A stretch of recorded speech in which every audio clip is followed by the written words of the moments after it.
Officially, now we live in the geological epoch known as the Holocene.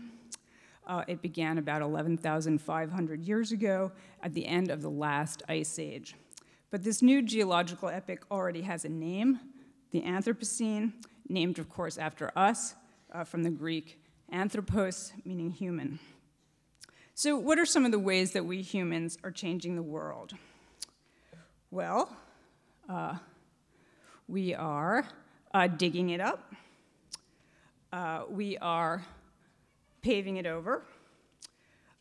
We are turning what were diverse ecosystems into monocultures.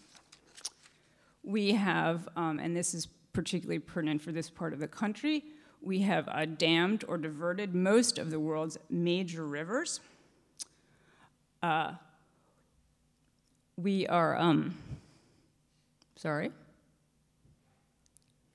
moving around thousands and thousands of species in a way that they could not possibly have moved themselves around. So this is a particularly nasty invasive species, the Asian longhorn beetle. It was introduced probably from China or Korea on wooden pallets shipped into this country in the 1990s.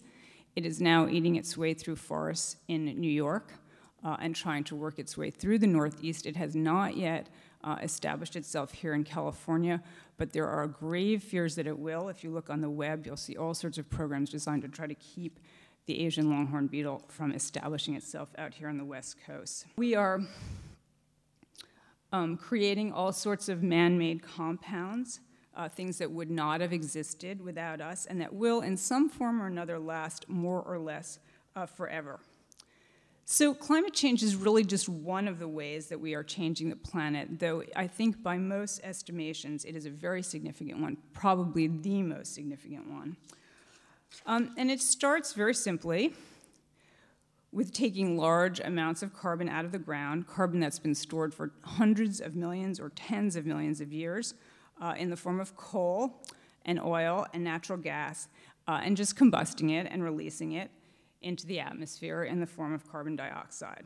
There are also other causes of climate change, of global warming, for example, chlorofluorocarbons, which are chemicals that exist only because we make them, and that also coincidentally and unfortunately have the effect of destroying the ozone layer.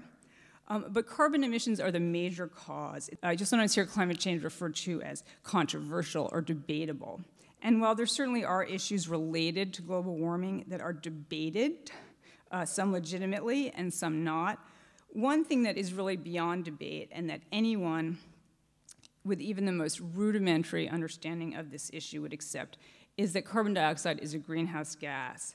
And what this means is that it lets light through, visible light, light that you can see, which is the way that we get most of our energy from the sun.